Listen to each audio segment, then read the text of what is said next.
On page 32, it says the four-step inventory is a written inventory. If we merely say it aloud or think about it, it's too easy to miss or ignore important things. That sort of struck me because when I first looked at the four-step, I knew it was an inventory, but I thought I could just get away with thinking about it and verbalizing it to my sponsor. And he backed me up and said, no, it's got to be written, because when you write it, it becomes real. So for me, that's important.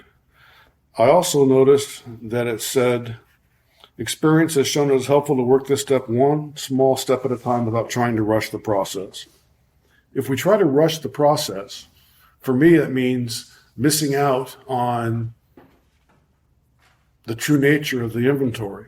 We need to take each part of the inventory closely held and piece by piece so that we don't forget anything or leave anything out. I also noted the support of others in doing this work is essential. While making our inventory, we stay in close contact with our sponsor and our friends in the fellowship. The fourth step is hard for me, and it was important to me that the support of my sponsor and my friends in recovery were there for me as I worked the fourth step, because it brings up for me a great deal of emotion. So I'm grateful for my friends and my sponsors.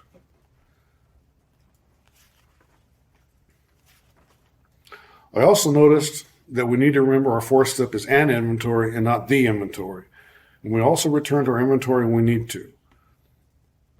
In the times in between I've done the four-step inventory and my daily lives, I've often run across, for an example, resentments that happen to me now that I didn't put down my fourth step the first time.